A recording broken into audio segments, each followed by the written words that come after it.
ਮਥੁਰਾ ਔਰ ਕਾਂਸ਼ੀ ਇਸ ਦੇ ਉੱਤੇ ਆਰਐਸਐਸ ਦੇ ਵਰਕਰਸ ਜਿਹੜੇ ਨੇ ਉਹਨਾਂ ਦਾ ਦਾਵਾ ਉਸ ਦੇ ਲਈ ਜੋ ਕੰਮ ਕਰਦੇ ਨੇ ਤੇ ਉਹ ਬਿਲਕੁਲ ਠੀਕ ਹੈ, ਪਰ ਅਸੀਂ ਇਸ ਤੋਂ ਅੱਗੇ ਨਹੀਂ ਜਾਵਾਂਗੇ ਕਿਉਂਕਿ ਜੇ ਅਸੀਂ ਇਹੀ ਕੰਮ ਕਰਨ ਲੱਗ ਗਏ ਤੇ 30,000 ਮਸੀਤਾਂ ਨੇ ਜਿਹੜੀਆਂ ਮੰਦਰਾਂ ਤੋਂ ਬਣੀਆਂ ਹੋਈਆਂ ਉਹਨਾਂ ਦੇ ਥੱਲੇ ਥੋੜੀ ਅਸੀਂ ਖੋਦਾਂਗੇ। ਅਦਾਲਤਾਂ ਨੇ ਖੁੱਲੀ ਛੁੱਟੀ ਦੇ ਦਿੱਤੀ ਕਿ ਠੀਕ ਹੈ ਤੁਸੀਂ ਜਿਹੜਾ ਉਹ ਖੁਦਾਈ ਕਰਕੇ ਦੇਖ ਸਕਦੇ ਹੋ ਵੀ ਪਹਿਲਾਂ ਮੰਦਰ ਤਾਂ ਨਹੀਂ ਸੀ। ਉਸੇ ਰਾਤ ਉੱਥੇ ਸ਼ਿਵਲਿੰਗ ਰੱਖ ਦਿੰਦੇ ਨੇ, ਜਾ ਕੇ ਸਵੇਰੇ ਕਹਿੰਦੇ ਜੀ ਧਰਤੀ ਚੋਂ ਨਿਕਲਿਆ। ਅੱਜ ਜਿੰਨੇ ਇਹਨਾਂ ਦੇ ਪ੍ਰਾਚੀਨ ਮੰਦਰ ਨੇ ਉਹ ਬੋਧੀ ਟੈਂਪਲ ਸੀ, ਉਹਨਾਂ ਦੇ ਸਤੂਪੇ ਉਹਨਾਂ ਨੇ ਹੌਲੀ ਉੱਥੋਂ ਚੁੱਕ ਕੇ ਬੁੱਧ ਦੀਆਂ ਮੂਰਤੀਆਂ ਬਾਹਰ ਸੁੱਟੀਆਂ ਤੇ ਸ਼ਿਵਲਿੰਗ ਰੱਖਤੇ ਔਰ ਉਹਨੂੰ ਜਿਹੜਾ ਮੰਦਰ ਡਿਕਲੇਅਰ ਕਰਤਾ।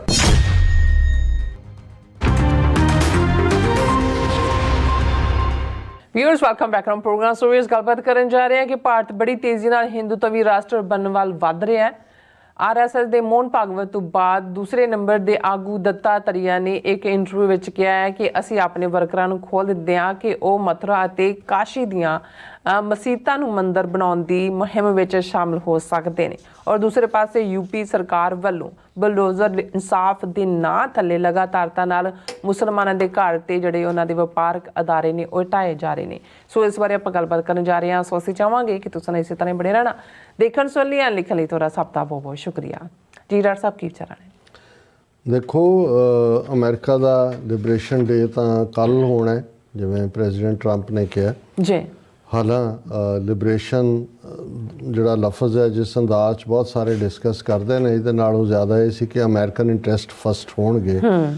ਲੇਕਿਨ ਦੂਸਰੇ ਪਾਸੇ ਜਦੋਂ ਮੋਹਨ ਭਾਗਵਤ ਨੇ 2014 ਦੇ ਵਿੱਚ ਨਰਿੰਦਰ ਮੋਦੀ ਪ੍ਰਾਈਮ ਮਿਨਿਸਟਰ ਬਣਿਆ ਤੇ ਉਹਨੇ ਇਹ ਕਿਹਾ ਸੀ ਪਹਿਲੀ ਪ੍ਰੈਸ ਕਾਨਫਰੰਸ ਕਿ 1000 ਸਾਲ ਦੀ ਗੁਲਾਮੀ ਤੋਂ ਬਾਅਦ ਹੁਣ ਹਿੰਦੂ ਰਾਸ਼ਟਰ ਆਜ਼ਾਦ ਹੋਇਆ। ਔਰ ਇਕੱਲਾ ਇਹੀ ਨਹੀਂ ਵੀ ਉਹਨਾਂ ਦਾ ਨੈਰੇਟਿਵ ਇਹ ਸੀ, ਈਵਨ ਇਹਨਾਂ ਦੀ ਜਿਹੜੀ ਪਲੇ ਗਰਲ ਜਿਹੜੀ ਮਾਊਥਪੀਸ ਮੰਡੀ ਤੋਂ ਮੈਂਬਰ ਪਾਰਲੀਮੈਂਟ ਕੰਗਣਾ ਰਣੌਤ ਜਿਹੜੀ ਹਰ ਵੇਲੇ ਜਿਹੜਾ ਉਹ ਨਫ਼ਰਤ ਤੋਂ ਬਿਨਾਂ ਉਹਦੇ ਕੋਲ ਕੁਛ ਨਹੀਂ ਹੈ, ਉਹਨੇ ਤਾਂ ਆਪਣੇ ਅੱਡ ਇੰਟਰਵਿਊਜ਼ ਦੇ ਵਿੱਚ ਹੀ ਕਿਹਾ ਕਿ ਵੀ ਭਾਰਤ ਦੀ ਆਜ਼ਾਦੀ ਤਾਂ 2014 'ਚ ਸ਼ੁਰੂ ਹੋਈ। ਨਹਿਰੂ ਜਾਂ ਗਾਂਧੀ ਜਾਂ ਦੂਜਿਆਂ ਨੂੰ ਕੋਈ ਕ੍ਰੈਡਿਟ ਦੇਣਾ ਨਹੀਂ ਬਣਦਾ, ਉਹ ਤਾਂ ਇੱਕ ਗੁਲਾਮੀ ਤੋਂ ਦੂਸਰਾ ਸੀ। ਇਹ ਤਾਂ ਸਾਡੀ ਆਜ਼ਾਦੀ ਜਿਹੜੀ ਹੈ ਉਹ ਮੋਦੀ ਜੀ ਦੇ ਪ੍ਰਧਾਨ ਮੰਤਰੀ ਬਣਨ ਦੇ ਨਾਲ ਹੀ ਭਾਰਤ ਜਿਹੜਾ ਉਹ ਆਜ਼ਾਦ ਹੋਇਆ। ਅੱਛਾ, ਇਹਦੇ 'ਚ ਵੀ ਕੋਈ ਦੋ ਰਾਵਾਂ ਨਹੀਂ ਨੇ ਕਿ ਜੇ ਤੁਸੀਂ ਆਰਐਸਐਸ ਦਾ ਪਿਛੋਕੜ 100 ਸਾਲ ਪਹਿਲਾਂ, ਕਿਉਂਕਿ 2025 ਉਹ ਸਾਲ ਹੈ ਕਿ 100 ਸਾਲ ਹੋ ਗਏ ਨੇ ਆਰਐਸਐਸ ਨੂੰ ਹੋਂਦ 'ਚ ਆਇਆ। ਹਾਲਾਂ ਉਸ ਤੋਂ ਪਹਿਲਾਂ ਜੇ ਤੁਸੀਂ ਇਹਨਾਂ ਦੇ ਕਾਮਨ ਆਗੂ ਦੇਖੋ ਤੇ ਇਸ ਨੂੰ ਜਦੋਂ ਹਿੰਦੂ ਮਹਾਸਭਾ ਬਣੀ ਮਦਨ ਮੋਹਨ ਮਾਲਵੀਆ ਉਹ ਕਾਂਗਰਸ 'ਚੋਂ ਹੀ ਨਿਕਲਿਆ ਸੀ। ਸਾਵਰਕਰ ਜਿਹੜਾ ਕਦੇ ਵੀ ਆਰਐਸਐਸ ਦਾ ਮੈਂਬਰ ਜਾਂ ਪ੍ਰਧਾਨ ਨਹੀਂ ਰਿਹਾ, ਜਿਵੇਂ ਬਹੁਤਿਆਂ ਨੂੰ ਲੱਗਦਾ ਵੀ ਸਾਵਰਕਰ ਹਾਂ ਹਿੰਦੂ ਮਹਾਸਭਾ ਦਾ ਸਾਵਰਕਰ ਪ੍ਰਧਾਨ ਰਿਹਾ, ਲੇਕਿਨ ਇਹਨਾਂ ਦੀ ਇੱਕ ਆਪਣੀ ਅੰਡਰਸਟੈਂਡਿੰਗ ਆਪਣੇ ਲੈਵਲ 'ਤੇ ਸੀ। ਸਾਵਰਕਰ ਨੇ ਉਹ ਕੋਈ ਰਿਲੀਜੀਅਸ ਮੈਨ ਨਹੀਂ ਸੀ, ਬੁੱਤ ਪ੍ਰਸਤੀ ਦੇ ਵੀ ਖਿਲਾਫ ਸੀ, ਗਾਂ ਖਾਣ ਦੇ ਹੱਕ 'ਚ ਵੀ ਸੀ ਔਰ ਬਹੁਤ ਸਾਰਾ ਉਹਦਾ ਐਸਾ ਕੁਛ ਹੈ ਜੇ ਸਾਵਰਕਰ ਦੀ ਜਿਹਨੂੰ ਇਹ ਵੀਰ ਸਾਵਰਕਰ ਕਹਿੰਦੇ ਨੇ ਉਹਦੀ ਹਕੀਕਤ ਸਾਹਮਣੇ ਜਦੋਂ ਹੁਣ ਅਰੁਣ ਸ਼ੌਰੀ ਇਹਨਾਂ ਦਾ ਇੰਡੀਅਨ ਐਕਸਪ੍ਰੈਸ ਦਾ ਐਡੀਟਰ ਵੀ ਰਿਹਾ ਲੰਬਾ ਵਕਤ, ਉਹਨੇ ਕਿਤਾਬ ਲਿਖੀ ਹੈ, ਬੜੀਆਂ ਚੀਕਾਂ ਪਵਾਈਆਂ ਉਹਨੇ, ਸਾਵਰਕਰ ਦੀ ਹਕੀਕਤ ਲਿਆਂਦੀ ਹੈ ਸਾਹਮਣੇ ਕਿ ਵੀ ਕਿਵੇਂ ਉਹ ਤਾਂ 12 ਵਾਰ ਮਾफ़ੀ ਮੰਗ ਕੇ ਵੀ ਨਿਕਲਿਆ ਔਰ ਅਖੀਰ 35 ਕੇ 40 ਰੁਪਏ ਬ੍ਰਿਟਿਸ਼ ਹਕੂਮਤ ਦੀ ਜਿਹੜੀ ਪੈਨਸ਼ਨ ਸੀ ਉਹ ਵੀ ਇੰਜੋਏ ਕਰਦਾ ਰਿਹਾ। ਗੋਲਵਲਕਰ ਨੇ ਗਰਾਊਂਡ ਲੈਵਲ 'ਤੇ ਕੰਮ ਕੀਤਾ ਪਰ ਅੰਗਰੇਜ਼ਾਂ ਦਾ ਚਮਚੇ। ਆਰਐਸਐਸ ਦੀ ਕੋਈ ਇਹਨਾਂ ਦਾ ਕੋਈ ਵਰਕਰ ਕਦੇ ਜੇਲ੍ਹ 'ਚ ਨਹੀਂ ਗਿਆ ਮੁਲਕ ਦੀ ਆਜ਼ਾਦੀ ਲਈ। ਸਾਵਰਕਰ ਵੀ ਜਿਹੜਾ ਉਹ ਅੰਗਰੇਜ਼ਾਂ ਦਾ ਪਿੱਠੂ। ਔਰ ਇਹਨਾਂ ਦੀ ਤੀਸਰਾ ਜਿਹੜਾ ਉਹ ਪੰਜਾਬ ਦਾ ਖਤਰਨਾਕ ਲਾਲਾ ਲਾਜਪਤ ਰਾਏ ਜਿਹਨੂੰ ਜਿਹੜਾ ਮਰਿਆ ਤਾਂ ਉਹ ਟੀਵੀ ਦੇ ਨਾਲ ਔਰ ਉਹਨੂੰ ਲਾਠੀ ਨਾਲ ਮਰਿਆ ਤੇ ਭਗਤ ਸਿੰਘ ਐਂਡ ਕੰਪਨੀ ਇਸ ਕਿਸਮ ਦੇ ਲੋਕ ਫਾਹੇ ਚੜ੍ਹ ਗਏ।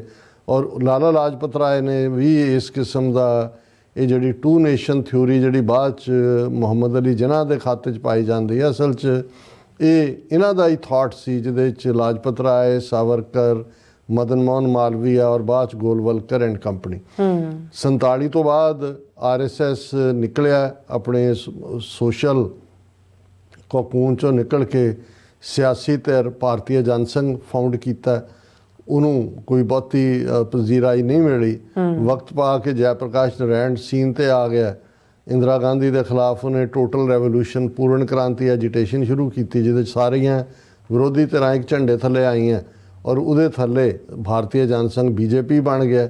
ਉਹਨੂੰ ਵੀ ਚੱਲਣ ਨਹੀਂ ਦਿੱਤਾ। VP ਸਿੰਘ ਨੂੰ ਕਾਸਟ ਜਿਹੜੀ ਮੰਡਲ ਕਮਿਸ਼ਨ ਰਿਪੋਰਟ ਦੇ ਮੁੱਦੇ ਤੇ BJP ਨੇ ਡੀਰੇਲ ਕਰਕੇ ਔਰ ਖੁਦ BJP ਦੇ ਬਣ ਕੇ ਔਰ ਫਿਰ ਇਹਨਾਂ ਨੇ 1990 ਤੱਕ ਪਹੁੰਚਦੇ ਐਕਸਟ੍ਰੀਮ। ਹਾਲਾਂਕਿ ਕਦੇ ਵੀ ਜਿਹੜਾ ਅਯੁੱਧਿਆ ਮੰਦਿਰ ਬਣਾਉਣਾ ਇਹ ਤਾਂ RSS ਦਾ ਕੋਈ ਏਜੰਡਾ ਨਹੀਂ ਸੀ, ਲੇਕਿਨ ਕਿਉਂਕਿ ਓਪਰਚੁਨਿਸਟ ਨੇ ਔਰ ਇਹਨਾਂ ਨੇ ਇੱਕ ਗੱਲ ਸਿੱਖੀ ਹੋਈ ਹੈ ਕਿ ਜਿਹੜਾ ਵੀ ਤੁਹਾਨੂੰ ਮੌਕਾ ਮਿਲਦਾ ਜਿਹਦੇ ਥੱਲੇ ਤੁਹਾਡਾ ਕਾਜ਼ ਪ੍ਰਮੋਟ ਹੁੰਦਾ ਹੈ, ਉਹ ਇੰਦਰਾ ਗਾਂਧੀ ਨੂੰ ਦੁਰਗਾ ਮਾਤਾ ਦਾ ਅਵਤਾਰ ਕਹਿਣ ਨਾਲ ਹੁੰਦਾ ਤੇ ਇੰਦਰਾ ਗਾਂਧੀ ਦੇ ਪਿੱਛੇ ਖੜੇ ਹੋ ਜਾਓ। ਜੇ ਜਿਹੜਾ ਕੋਈ ਹੋਰ ਦੇ ਨਾਲ ਜੁੜਿਆ ਬਣਦਾ, ਮਸੀਤ ਢਾਣ ਨਾਲ ਬਣਦਾ, ਉਹਨਾਂ ਨੇ ਵੀ ਅੱਗੇ ਵੱਧ ਕੇ ਜਿਹੜਾ ਉਹ ਅਯੁੱਧਿਆ ਰਾਮ ਮੰਦਰ ਔਰ ਫਲਾਣਾ ਬਣਾ ਲਿਆ। ਔਰ ਉਸ ਦੇ ਲਈ ਉਹਨਾਂ ਨੂੰ ਇੱਕ ਗੱਲ ਨਜ਼ਰ ਆ ਗਈ ਕਿ ਜਦੋਂ ਤੱਕ ਸੁਸਾਇਟੀ ਟੋਟਲੀ ਪੋਲਰਾਈਜ਼ ਨਹੀਂ ਹੁੰਦੀ, ਔਰ ਜ਼ਾਹਰ ਹੈ ਵੀ ਸਿੱਖ ਜਾਂ ਈਸਾਈ ਇਹ ਛੋਟੀ ਮਾਈਨੋਰਿਟੀ ਨੇ, 2-3 ਕਰੋੜ ਸਿੱਖ ਨੇ, 2-3 ਕਰੋੜ ਈਸਾਈ ਨੇ, ਹੁਣ 20 ਕਰੋੜ ਤੋਂ ਜ਼ਿਆਦਾ ਮੁਸਲਮਾਨ ਨੇ। ਸੋ ਉਹਨਾਂ ਨੂੰ ਲੱਗਿਆ ਕਿ ਵੀ ਇਹ ਹਿੰਦੂਤਵਾ ਦੀ ਟਾਸਕ ਨੂੰ ਅੱਗੇ ਤੋਰਿਆ ਹੀ ਤਾਂ ਜਾ ਸਕਦਾ ਹਿੰਦੂ ਰਾਸ਼ਟਰ ਦੇ ਲਈ ਕਿ ਮੁਸਲਮਾਨਾਂ ਦੇ ਖਿਲਾਫ ਇੱਕ ਪੂਰੀ ਪੋਲਰਾਈਜੇਸ਼ਨ ਹੋਏ। ਉਹਦੇ 'ਚੋਂ ਫਿਰ ਉਹਦੀ ਅਡਵਾਨੀ ਦਾ ਜਿਹੜੀ ਆ ਰੱਥ ਯਾਤਰਾ ਨਿਕਲਦੀ ਹੈ, ਕਿੱਥੋਂ ਲੈ ਕੇ ਕੀ ਨਫ਼ਰਤ, ਜਿੱਥੋਂ ਰੱਥ ਗੁਜ਼ਰਦਾ ਹੈ ਉੱਥੇ ਰਾਈਟਿੰਗ ਔਰ ਦੂਜੀ ਤੀਜੀ ਹੁੰਦੀ ਹੈ ਔਰ ਇਹ ਕਲਮੀਨੇਟ ਹੁੰਦੀ ਹੈ ਜਾ ਕੇ ਫਿਰ 6 ਦਸੰਬਰ 1992 ਨੂੰ, ਜਦੋਂ ਕਿ ਸ਼ਿਵ ਸੈਨਾ, RSS, ਵਿਸ਼ਵ ਹਿੰਦੂ ਪਰਿਸ਼ਦ ਉਹ ਸਾਰੇ ਮੌਕੇ 'ਤੇ ਵਾਜਪਾਈ, ਅਡਵਾਨੀ, ਸਾਧਵੀਆਂ ਮੌਜੂਦ ਨੇ। ਬਾਬਰੀ ਮਸਜਿਦ 500 ਸਾਲ ਪੁਰਾਣੀ ਨੂੰ ਢਾਹ ਢੇਰੀ ਕੀਤਾ ਜਾਂਦਾ। ਪਹਿਲਾਂ ਹੀ ਜਿਹੜਾ ਉਹ ਟੁੱਟਾ ਭੱਜਾ ਸਟਰਕਚਰ ਸੀ, ਲੇਕਿਨ ਉਹਦਾ ਜਿਹੜਾ ਸੀ ਉਹਨੂੰ ਖਤਮ ਕਰ ਦਿੱਤਾ ਜਾਂਦਾ। ਸੈਲੀਬ੍ਰੇਸ਼ਨ ਹੁੰਦੀ ਹੈ ਸਾਰੇ ਪਾਸੇ ਔਰ ਪਾਰਲੀਮੈਂਟ ਦੇ ਵਿੱਚ ਜਿਹੜੇ ਆਵਾਜ਼ਾਂ ਇਹਨਾਂ ਦੀਆਂ ਗੂੰਜਦੀਆਂ ਨੇ ਕਿ ਇਹ ਤਾਂ ਪਹਿਲੀ ਝਾਂਕੀ ਹੈ, ਮਥੁਰਾ ਕਾਂਸ਼ੀ ਬਾਕੀ ਹੈ, ਕਿ ਨੈਕਸਟ ਮਥੁਰਾ ਔਰ ਕਾਂਸ਼ੀ। ਔਰ ਇਸੇ ਪੀਰੀਅਡ 'ਚ ਫਿਰ ਇਹਨਾਂ ਦਾ ਆਈਡੀਆਲੋਗ ਸੁਬਰਾਮਨੀਅਮ ਸਵਾਮੀ ਜਿਹੜਾ ਇੱਥੇ ਇਕਨੋਮਿਕਸ ਪੜ੍ਹਾਉਂਦਾ ਸੀ ਹਾਰਵਰਡ ਯੂਨੀਵਰਸਿਟੀ 'ਚ, ਉਹਨੇ ਇਹ ਕਿਹਾ ਜੀ ਸਾਡੇ ਜਿਹੜੀਆਂ ਨੇ 1800 ਮਸੀਤਾਂ ਦੇ ਉੱਤੇ ਸਾਡਾ ਜਿਹੜਾ ਉਹ ਹੱਕ ਹੈ, ਜਿਹੜਾ ਮੰਦਰ ਢਾਹ ਕੇ ਬਣਾਈਆਂ ਗਈਆਂ, ਇਹ ਮੁਸਲਮਾਨ ਸਾਡੇ ਹਵਾਲੇ ਕਰ ਦੇਣ, ਨਹੀਂ ਤਾਂ ਅਸੀਂ ਇਹਨਾਂ ਨੂੰ ਡੀਫਰੈਂਚਾਈਜ਼ ਕਰ ਦਿਆਂਗੇ, ਇਹਨਾਂ ਤੋਂ ਵੋਟ ਲੈਣ ਦਾ ਹੱਕ ਲੈ ਲਾਂਗੇ। ਉਹ ਹਾਰਵਰਡ ਯੂਨੀਵਰਸਿਟੀ 'ਚ ਟੀਚਰ ਸਟੂਡੈਂਟਸ ਨੇ ਲੌਬੀ ਕੀਤੀ, ਇੱਥੋਂ ਤਾਂ ਹਟਾਇਆ ਕਿ ਵੀ ਇਹ ਤਾਂ ਵਰਸਟ ਕਾਈਂਡ ਆਫ ਰੇਸਿਜ਼ਮ ਹੈ। ਹੁਣ ਉਹ ਸਾਰੇ ਚੱਲਦੇ ਜਦੋਂ ਬਾਬਰੀ ਮਸਜਿਦ ਢਾਈ ਗਈ, ਨਰਸਿਮਹਾ ਰਾਓ ਪ੍ਰਾਈਮ ਮਿਨਿਸਟਰ ਸੀ, ਇਹਨਾਂ ਨੇ ਇੱਕ ਐਕਟ ਪਾਸ ਕਰਾਇਆ ਕਿ ਜੀ ਜੋ ਸਟੇਟਸ 1947 ਦੇ ਵੇਲੇ ਜੋ ਵੀ ਸੀ ਉਹ ਉਵੇਂ ਹੀ ਰਹੇਗਾ ਰਿਲੀਜੀਅਸ ਪਲੇਸਿਸ ਐਕਟ ਦੇ ਫਲਾਣੇ ਢਮਕੇ ਦੇ ਥੱਲੇ। ਲੇਕਿਨ ਅਸੀਂ ਉਦੋਂ ਵੀ ਇਹ ਕਿਹਾ ਸੀ, ਇੱਥੇ ਇੱਕ ਥਰਡ ਵਰਲਡ TV ਪ੍ਰੋਗਰਾਮ ਹੁੰਦਾ ਸੀ, ਉਹਨਾਂ ਨੇ ਮੈਨੂੰ ਸੱਦਿਆ, ਇਹ ਜਿਹੜਾ ਬਾਅਦ ਦੇ ਵਿੱਚ ਦਾ ਹਿੰਦੂ ਦਾ ਵੱਡਾ ਚੀਫ ਐਡੀਟਰ ਵੀ ਬਣਿਆ, ਉਹ ਇੱਥੇ ਇੰਡੀਅਨ ਪ੍ਰੋਗਰੈਸਿਵ ਸਟੂਡੈਂਟਸ ਯੂਨੀਅਨ ਦਾ ਸਿਧਾਰਥ ਵਰਦਰਾਜਨ ਇੱਥੇ ਜਿਹੜਾ ਉਹ ਸਟੂਡੈਂਟ ਆਗੂ ਸੀ ਕੋਲੰਬੀਆ ਯੂਨੀਵਰਸਿਟੀ 'ਚ, ਉਹ ਵੀ ਪੈਨਲ 'ਚ ਸੀ। ਇੱਕ ਸ਼ੰਕਰਾਚਾਰੀਆ ਨੂੰ ਸੱਦਿਆ ਹੋਇਆ ਸੀ, ਟਾਈਮਜ਼ ਆਫ ਇੰਡੀਆ ਦੀ ਬੀਬੀ ਵਿਜ ਸੀ, ਉਹਨੂੰ ਸੱਦਿਆ ਸੀ। ਸੋ ਉਹਨਾਂ ਸਾਰਿਆਂ ਨੇ ਕਿਹਾ ਜੀ ਹੁਣ ਉਹ ਹੋ ਗਿਆ ਔਰ ਅੱਗੇ ਬਸ ਇੱਕ ਘਟਨਾ ਹੋ ਗਈ। ਤੇ ਮੈਂ ਉਸ ਦੇ ਵਿੱਚ ਵੀ, ਔਰ ਇਹ ਬੜੀ ਪੁਰਾਣੀ ਰਿਕਾਰਡਿੰਗ ਸ਼ਾਇਦ ਉਹਨਾਂ ਜ਼ਮਾਨੇ 'ਚ ਵੀਡੀਓ ਕੈਸਟਸ ਹੁੰਦੀਆਂ ਸੀ, ਉਹਦੇ 'ਚ ਮੈਂ ਇਹਨਾਂ ਨੂੰ ਕਿਹਾ ਸੀ, ਮੈਂ ਕਿਹਾ ਜੀ ਇਹ ਬਿਗਨਿੰਗ ਹੈ ਔਰ ਇੱਥੇ ਕਦੇ ਵਾਪਸ ਮਸਜਿਦ ਜਿਹੜੀ ਨਹੀਂ ਬਣੇਗੀ, ਜਿਹੜੀ ਨਰਸਿਮਹਾ ਰਾਓ ਉਦੋਂ ਕਹਿ ਰਿਹਾ ਸੀ ਜੀ ਅਸੀਂ, ਔਰ ਮੈਂ ਕਿਹਾ ਵੀ ਇਹ ਬਿਗਨਿੰਗ ਹੈ। ਔਰ ਮੈਂ ਕਿਹਾ ਇਹਨਾਂ ਦੇ ਨਾਅਰੇ ਤੁਸੀਂ ਸੁਣ ਲਓ ਕਿ ਇਹ ਤਾਂ ਪਹਿਲੀ ਝਾਂਕੀ ਹੈ, ਮਥੁਰਾ ਕਾਸ਼ੀ ਬਾਕੀ ਹੈ। ਔਰ ਅਸੀਂ ਦੇਖ ਰਹੇ ਹਾਂ ਵੀ ਉਸ ਲਾਈਨ ਦੇ ਉੱਤੇ ਜਦੋਂ 9 ਨਵੰਬਰ 2019 ਨੂੰ ਸੁਪਰੀਮ ਕੋਰਟ ਨੇ ਫੈਸਲਾ ਦਿੱਤਾ, ਔਰ ਹੁਣ ਸਾਹਮਣੇ ਹੈ ਜਿਹਨੇ ਫੈਸਲਾ ਦਿੱਤਾ ਉਹਨੂੰ ਉਹ ਬੜੇ ਮਾਣ ਨਾਲ ਗਗੋਈ ਕਹਿ ਰਿਹਾ ਕਿ ਜੀ ਮੈਨੂੰ ਤਾਂ ਜਿਹੜਾ ਹੈ ਉਹ ਮੈਂ ਰੱਬ ਦੇ ਅੱਗੇ ਹੀ ਮੰਗਿਆ ਤੇ ਮੈਨੂੰ ਇਹ ਫੈਸਲਾ ਆਇਆ ਕਿ ਵੀ ਇਹ ਭਗਵਾਨ ਦੇ ਨਾਂ 'ਤੇ ਹੀ ਦਿੱਤਾ ਜਾਏ। ਸੋ ਕੁੱਲ ਮਿਲਾ ਕੇ ਉਹ ਗਗੋਈ ਹੋਏ ਜਾਂ ਦੂਸਰਾ ਜਿਹੜਾ ਹੁਣੇ ਹੀ ਰਿਟਾਇਰ ਹੋਇਆ ਉਹ ਹੋਏ ਜਿਹਨੇ ਇਹ ਫੈਸਲੇ ਸੁਣਾਏ ਨੇ, ਸਾਰੇ ਹਿੰਦੂਤਵੀ ਅਦਾਲਤਾਂ ਵਾਲੇ ਪਾਰਟ। ਲੇਕਿਨ ਹੁਣ ਅਸੀਂ ਜਦੋਂ ਦੇਖ ਰਹੇ ਹਾਂ ਵੀ ਇਹ ਕਿਹਾ ਜਾਂਦਾ, ਜਾਂ ਅਸੀਂ ਵੀ ਕਈ ਵਾਰ ਕਹਿੰਦੇ ਹਾਂ ਕਿ ਭਾਰਤ ਹਿੰਦੂ ਰਾਸ਼ਟਰ ਬਣਨ ਵੱਲ ਵੱਧ ਰਿਹਾ, ਆਲਰੇਡੀ ਬਣਿਆ ਹੋਇਆ। ਹੁਣ ਆ ਜਿਹੜਾ ਵਕਫ ਬੋਰਡ ਦਾ ਐਕਟ ਦਾ ਇਹ ਲਿਆ ਰਹੇ ਨੇ ਬਿੱਲ, ਜੇ ਇਸ ਨੂੰ ਪਹਿਲਾਂ ਤਾਂ ਸੀ ਕਿ ਵੀ ਜੀ ਉਹਨੇ ਤੇਲਗੂ ਦੇਸ਼ਮ ਵਾਲਾ ਨਾਇਡੂ ਨਹੀਂ ਮੰਨਿਆ ਜਾਂ ਨਿਤੀਸ਼ ਕੁਮਾਰ, ਕਿਉਂਕਿ ਇਹਨਾਂ ਦੀ ਸਰਕਾਰ ਐਬਸੋਲੂਟ ਮੈਜੋਰਟੀ 'ਚ ਤਾਂ ਨਹੀਂ ਹੈ, ਪਰ ਅੱਜ ਮੈਂ ਆਉਂਦਿਆਂ ਦੇਖ ਰਿਹਾ ਸੀ ਕਿ ਉਹਦੇ 'ਚ ਉਹਨਾਂ ਨੇ ਇੱਕ ਅੱਧਾ ਪ੍ਰੋਵੀਜ਼ਨ ਪਾ ਦਿੱਤਾ ਹੈ ਕਿ ਜੀ ਇਹ ਜਿਹੜਾ ਇਵੇਂ ਹੀ ਜਦੋਂ ਤੱਕ ਡਿਸਪਿਊਟ ਨਹੀਂ ਹੁੰਦਾ। ਹੁਣ ਇਹ ਵਕਫ ਬੋਰਡ ਐਕਟ ਕੀ ਹੈ, ਮੁਸਲਮਾਨਾਂ ਦੀ ਹੁਣ 20 ਕਰੋੜ ਇੰਨਾ ਲੰਬਾ ਵਕਤ ਇੱਥੇ ਜਿਹੜੀ ਇਹ ਪ੍ਰੈਜ਼ੈਂਸ ਰਹੀ ਹੈ, ਇਸ ਤੋਂ ਵੀ ਵੱਡੀ ਮੈਜੋਰਟੀ ਦੀ, ਕਈ ਲੱਖ ਕਰੋੜ ਦੀਆਂ ਮਸੀਤਾਂ ਔਰ ਉਹਨਾਂ ਨਾਲ ਜੁੜੀਆਂ ਹੋਈਆਂ ਪ੍ਰਾਪਰਟੀਆਂ ਨੇ ਵਕਫ, ਉਹ ਸਰਕਾਰ ਆਪਣੇ ਥੱਲੇ ਲੈਣਾ ਚਾਹੁੰਦੀ ਹੈ। ਤੁਸੀਂ ਮਤਲਬ ਬਿਲਕੁਲ ਉਸ ਪਾਰਟ ਨੂੰ, ਔਰ ਉਹ ਹੁਣ ਵਾਪਸ ਲਿਆ ਰਹੇ ਨੇ ਬਿੱਲ ਉਸ ਦੇ ਥੱਲੇ। ਕਿਵੇਂ ਕੀ ਹੁੰਦਾ, ਪਰ ਮੈਨੂੰ ਲੱਗਦਾ ਵੀ ਉਹ ਲਿਆ ਹੀ ਇਸ ਭਰੋਸੇ ਨਾਲ ਰਹੇ ਨੇ ਵੀ ਉਹਨਾਂ ਨੂੰ ਭਰੋਸਾ ਵੀ ਉਹਨਾਂ ਨੇ ਪਾਸ ਕਰਵਾ ਲੈਣੇ।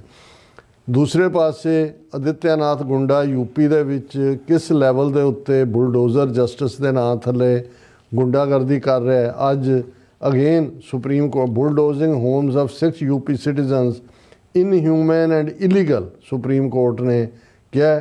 ਉਹਨਾਂ ਨੇ ਪ੍ਰਯਾਗਰਾਜ ਡਿਵੈਲਪਮੈਂਟ ਅਥਾਰਟੀ ਵਾਲਿਆਂ ਨੇ ਪਿਛਲੇ ਦਿਨਾਂ 'ਚ 6 ਮੁਸਲਮਾਨਾਂ ਦੇ ਘਰ ਔਰ ਕਾਰੋਬਾਰ, ਇੱਕ ਵਕੀਲ ਸੀ ਉਹਨਾਂ 'ਚ ਤੋੜੇ, ਔਰ ਇਹ ਉਹਨਾਂ ਨੇ ਕਿਹਾ ਜੀ ਵੀ ਹੁਣ RSS ਦਾ ਮੰਥਨ ਸੈਸ਼ਨ ਚੱਲ ਰਿਹਾ।